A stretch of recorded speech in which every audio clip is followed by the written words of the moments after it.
Epílogo a la segunda edición. Para empezar, debo informar a los lectores de la primera edición sobre las modificaciones introducidas en la segunda. Salta a la vista la mejor subdivisión de la obra. En todos los casos, las notas suplementarias están indicadas como notas de la segunda edición. En lo referente al texto mismo, lo más importante es lo siguiente. Capítulo primero, ítem 1. Hemos efectuado con mayor rigor científico la derivación del valor, mediante el análisis de las ecuaciones en las que se expresa todo valor de cambio. Del mismo modo, se ha destacado de manera expresa el nexo que en la primera edición estaba apenas indicado, entre la sustancia del valor y la determinación de la magnitud de éste por el tiempo de trabajo socialmente necesario.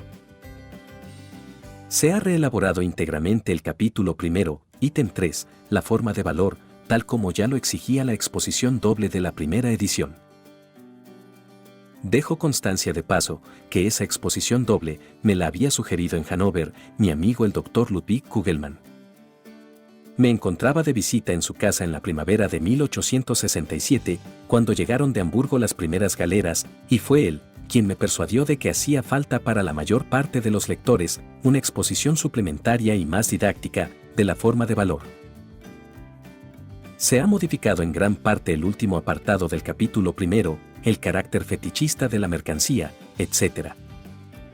Hemos revisado cuidadosamente el capítulo tercero, ítem 1, la medida de los valores, puesto que en la primera edición tratamos con negligencia ese apartado, en la que nos remitíamos al estudio que habíamos efectuado en la contribución a la crítica de la economía política, Berlín, 1859.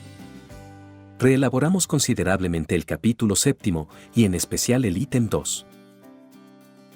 No sería provechoso referirse en detalle a las modificaciones incidentales, a menudo puramente estilísticas, efectuadas en el texto. Estas están dispersas por todo el libro. No obstante, al revisar la traducción francesa que se está publicando en París, he llegado a la conclusión de que más de una parte del original alemán aquí habría requerido una reelaboración radical. Y allí, una mayor corrección de estilo, o también una supresión más cuidadosa de inexactitudes ocasionales. Faltó el tiempo para ello, pues la noticia de que ya se había agotado el libro, y debía comenzarse a imprimir la segunda edición en enero de 1872, no la había recibido, hasta el otoño de 1871, en momentos en que me hallaba además, ocupado en otros trabajos urgentes. La rápida comprensión con que amplios círculos de la clase obrera alemana recibieron mi libro El Capital es la mejor recompensa por mi trabajo.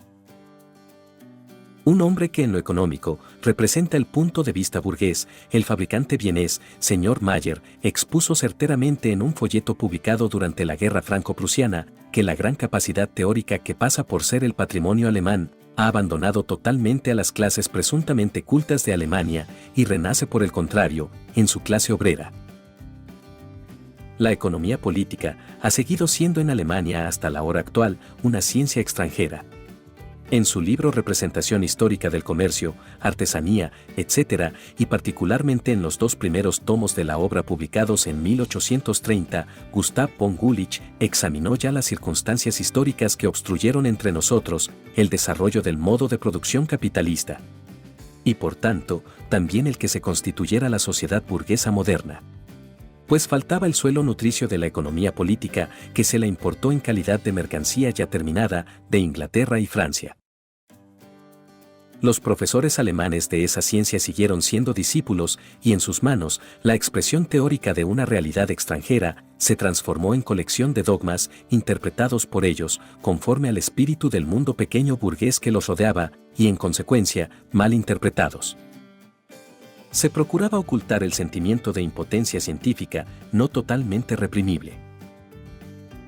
La conciencia poco tranquilizadora de tener que oficiar de señores en un territorio que en realidad les era extraño, bajo el relumbrón de la sapiencia histórico-literaria o mediante la mezcla de ingredientes extraños, tomados en préstamo de las llamadas ciencias de cámara, era un revoltijo de conocimientos a cuyo purgatorio debía someterse el esperanzado candidato a la burocracia alemana. A partir de 1848, la producción capitalista se desarrolló rápidamente en Alemania y hoy en día ha llegado ya a su habitual floración de fraudes y estafas. Pero la suerte sigue siendo esquiva a nuestros especialistas. mientras pudieron cultivar desprejuiciadamente la economía política, faltaban en la realidad alemana las modernas relaciones económicas. Y no bien surgieron dichas relaciones, ello ocurrió en circunstancias que ya no permitían su estudio sin prejuicios, dentro de los confines del horizonte intelectual burgués. En la medida en que es burguesa, esto es, en la medida en que se considera el orden capitalista, no como fase de desarrollo históricamente transitoria, sino a la inversa, como figura absoluta y definitiva de la producción social, la economía política solo puede seguir siendo una ciencia, mientras la lucha de clases se mantenga latente, o se manifieste tan solo episódicamente. Veamos el caso de Inglaterra. Su economía política clásica coincide con el periodo en que la lucha de clases no se había desarrollado. Su último gran representante Ricardo convierte por fin, conscientemente, la antítesis entre los intereses de clase, entre el salario y la ganancia, entre la ganancia y la renta de la tierra, en punto de partida de sus investigaciones, concibiendo ingenuamente esa antítesis como ley natural de la sociedad. Pero con ello, la ciencia burguesa de la economía había alcanzado sus propios e infranqueables límites. La crítica en la persona de Sismondi se enfrentó a aquella, ya en vida de Ricardo y en oposición a él. La época subsiguiente, 1820 a 1830, se distingue en Inglaterra por la vitalidad científica que se manifiesta en el dominio de la economía política. Fue el periodo tanto de la vulgarización y difusión de la teoría ricardiana como de su lucha con la vieja escuela, y se celebraron brillantes torneos. Las contribuciones efectuadas entonces son poco conocidas en el continente europeo, ya que en gran parte de la polémica estaba diseminada en artículos de revistas, escritos ocasionales y folletos. El carácter desprejuiciado de esta polémica, aunque la teoría ricardiana sirve excepcionalmente también como arma de ataque contra la economía burguesa, se explica por las circunstancias de la época. Por una parte, la gran industria salía apenas de su infancia, como lo demuestra el mero hecho de que el ciclo periódico de su vida moderna no es inaugurado sino por la crisis de 1825. Por otra parte, la lucha de clases entre el capital y el trabajo quedaba relegada políticamente a un segundo plano. Políticamente, por la contienda que oponía el bando formado por los gobiernos y los señores feudales, congregados en la Santa Alianza a las masas populares, acaudilladas por la burguesía. Económicamente, por la querella entre el capital industrial y la propiedad aristocrática de la tierra, contienda que en Francia se ocultaba tras el antagonismo entre la propiedad parcelaria y la gran propiedad rural, y que en Inglaterra irrumpió abiertamente con las leyes cerealeras. La literatura económica inglesa correspondiente a esa época recuerda el periodo de efervescencia. Polémica que sobrevino en Francia tras la muerte del Dr. Quesnay, pero solo de la manera en que el veranillo de San Martín recuerda la primavera. Con el año 1830 se inicia la crisis definitiva y concluyente. La burguesía, en Francia e Inglaterra, había conquistado el poder político. Desde ese momento, la lucha de clases tanto en lo práctico como en lo teórico revistió formas cada vez más acentuadas y amenazadoras. Las campanas tocaron a muerto por la economía burguesa científica. Ya no se trataba de si este o aquel teorema era verdadero, sino de si al capital le resultaba útil o perjudicial, cómodo o incómodo. De si contravenía o no las ordenanzas policiales. Los espadachines a sueldo sustituyeron a la investigación desinteresada. Y la mala conciencia y las ruines intenciones de la apologética ocuparon el sitial de la investigación científica, sin prejuicios. De todos modos, hasta los insistentes panfletos que la Liga contra la Ley de Cereales, encabezada por los fabricantes Capden y Bright, sembró a todos los vientos, presentaban aunque no un interés científico, cuando menos un interés histórico, por su polémica contra la aristocracia terrateniente. Pero la legislación librecambista de Sir Robert Peel en adelante arrancó este último aguijón a la economía vulgar. La Revolución Continental de 1848-1849 repercutió también en Inglaterra. Quienes aún aspiraban a tener cierta relevancia científica y se resistían a ser simples sofistas y psicofantes de las clases dominantes, procuraron compaginar la economía política del capital con las reivindicaciones del proletariado, a las que ya no era posible seguir desconociendo. De ahí, ese insípido sincretismo, cuyo representante más destacado es John Stuart Mill. Trátase de una declaración de bancarrota por parte de la economía burguesa, tal como lo ha esclarecido magistralmente el gran sabio y crítico ruso Nikolai Chernyshevsky en su obra Lineamientos de la economía política, según Mill. En Alemania entonces, el modo de producción capitalista alcanzó su madurez después que su carácter antagónico se hubiera revelado tumultuosamente en Francia e Inglaterra a través de luchas históricas. Y cuando el proletariado alemán tenía ya una conciencia teórica de clase mucho más arraigada que la burguesía del país. Por lo tanto, cuando apenas pareció que aquí llegaría a ser posible una ciencia burguesa de la economía política, la misma se volvió una vez más imposible. En estas circunstancias, sus portavoces se dividieron en dos bandos. Unos, gente sagaz, ávida de lucro, práctica, se congregaron bajo la bandera de Bastiat, el representante más pedestre y por lo tanto más cabal de la apologética economía vulgar. Los otros, orgullosos de la dignidad profesoral de su ciencia, siguieron a John Stuart Mill en el intento de conciliar lo inconciliable. Tal como en la época clásica de la economía burguesa, al producirse la decadencia de esta, los alemanes siguieron siendo meros aprendices, reiteradores e imitadores, vendedores ambulantes y al pormenor de los mayoristas extranjeros. Pues el peculiar desarrollo histórico de la sociedad alemana cerraba las puertas del país a todo desarrollo original de la economía burguesa, pero no a su crítica. En la medida en que tal crítica representa en general a una clase, no puede representar sino a la clase cuya misión histórica consiste en trastocar el modo de producción capitalista y finalmente abolir las clases, el proletariado. En un principio, los portavoces cultos e incultos de la burguesía alemana procuraron aniquilar el capital, por medio del silencio, tal como habían logrado hacerlo con mis obras anteriores. Cuando esa táctica ya no se ajustó a las demandas de la época, se pusieron a redactar con el pretexto de criticar mi libro, instrucciones para tranquilizar la conciencia burguesa. Pero encontraron en la prensa obrera, véanse por ejemplo, los artículos de Joseph Tietgen, en el Volksstaat, paladines superiores a los que aún hoy deben la respuesta. Nota al pie. Los tartajosos parlanchines de la economía vulgar alemana reprueban el estilo de mi obra y mi sistema expositivo. Nadie puede juzgar más severamente que yo las deficiencias literarias del Capital. No obstante, para provecho y gozo de estos señores y de su público, quiero traer aquí a colación un juicio inglés y otro ruso. La Saturday Review, hostil por entero a mis opiniones, dijo al informar sobre la primera edición alemana. El sistema expositivo, cito, confiere un encanto peculiar, aun a los más áridos problemas económicos. Cierro la cita. Por otro lado, el SP, Viedomosti, un diario de San Petersburgo, observa en el número del 20 de abril de 1872. Cito. La exposición, salvo unas pocas partes excesivamente especializadas, se distingue por ser accesible a todas las inteligencias, por la claridad y pese a la elevación científica del tema, por su extraordinaria vivacidad. En este aspecto, el autor, ni de lejos, se parece a la mayor parte de los sabios alemanes, que redactan sus libros en un lenguaje tan ininteligible y árido como para romper la cabeza al mortal común y corriente. Cierro la cita. Ahora bien, lo que se les rompe a los lectores de la literatura que hoy en día producen los profesores nacional liberales de Alemania es algo muy distinto de la cabeza. Fin de la nota al pie.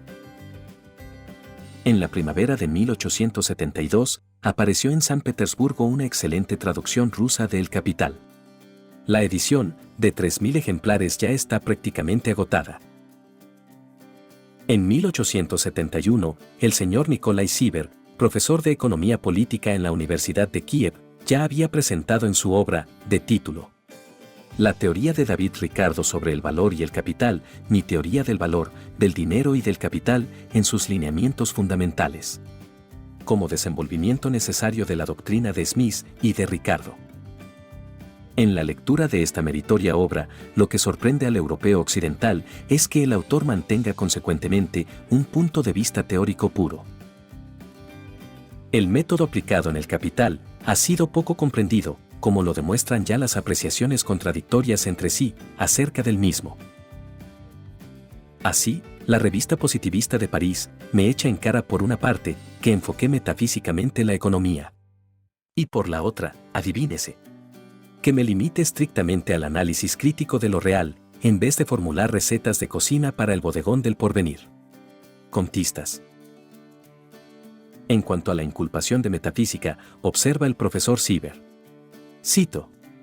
En lo que respecta a la teoría propiamente dicha, el método de Marx es el método deductivo de toda la escuela inglesa, cuyos defectos y ventajas son comunes a los mejores economistas teóricos. Cierro la cita.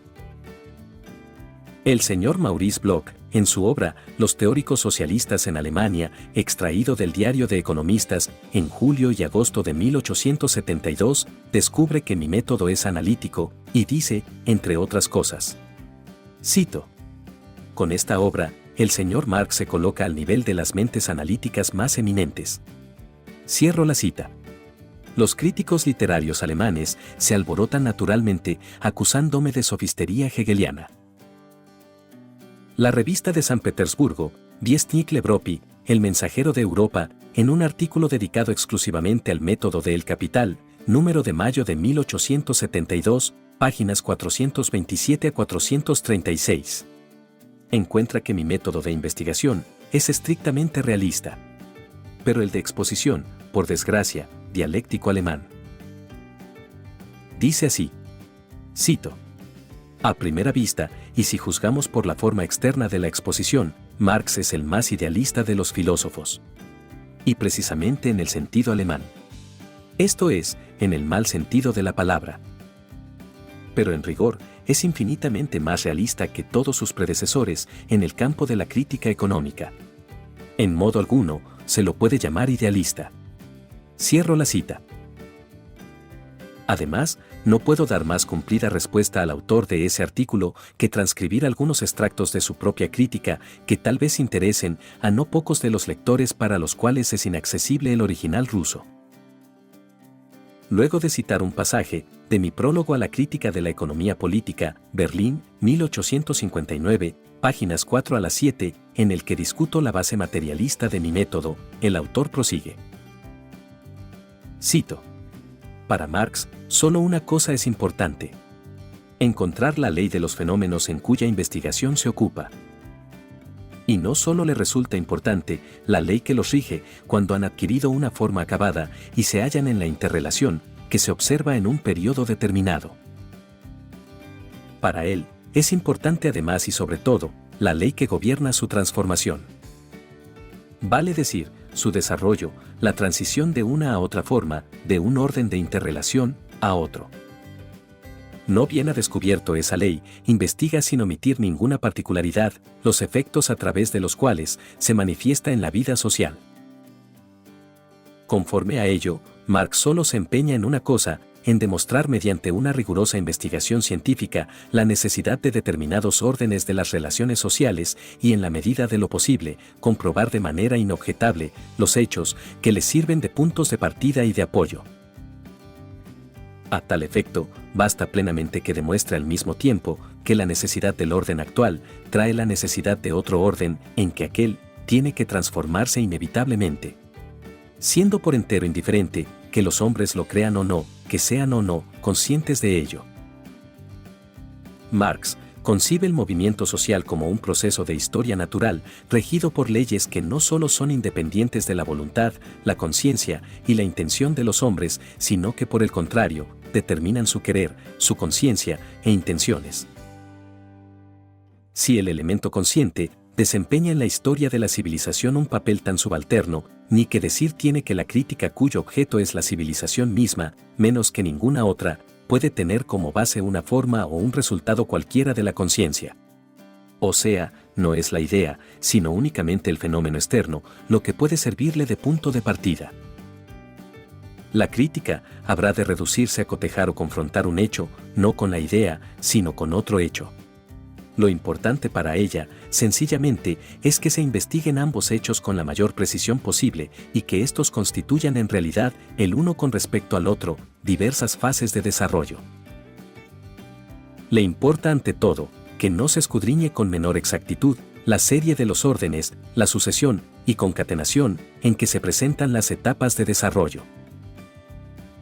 Pero, se dirá que las leyes generales de la vida económica son unas, siempre las mismas, siendo de todo punto indiferente que se las aplique al pasado o al presente.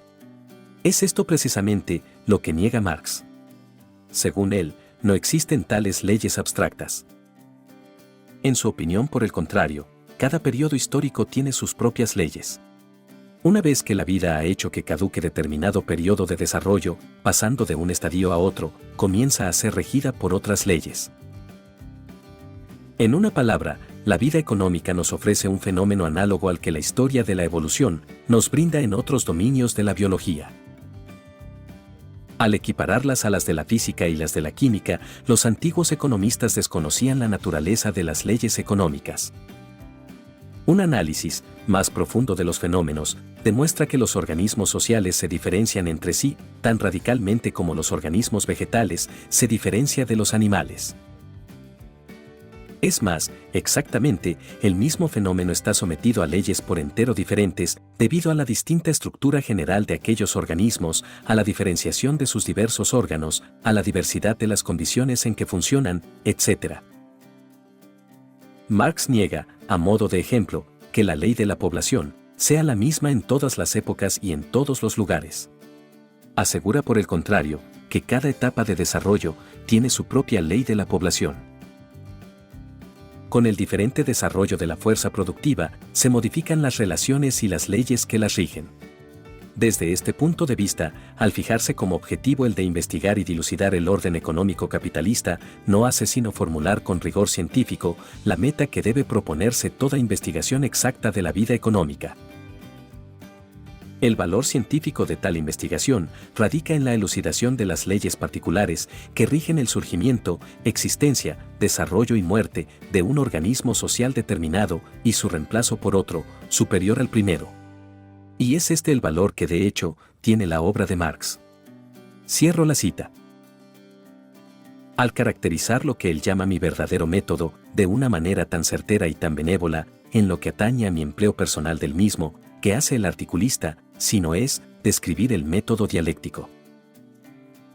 Ciertamente, el modo de exposición debe distinguirse, en lo formal, del modo de investigación.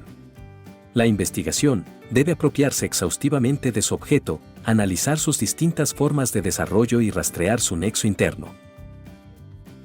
Tan solo después de consumada esa labor, puede exponerse adecuadamente el movimiento real. Si esto se logra y se llega a reflejar idealmente la vida de ese objeto, es posible que al observador le parezca estar ante una construcción a priorística.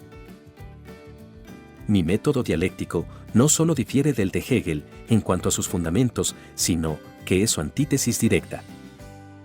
Para Hegel, el proceso del pensar, al que convierte incluso bajo el nombre de idea, en un sujeto autónomo, es el hacedor de lo real. Lo real para él no es más que su manifestación externa. Para mí, es a la inversa. Lo ideal no es sino lo material, traspuesto y traducido en la mente humana.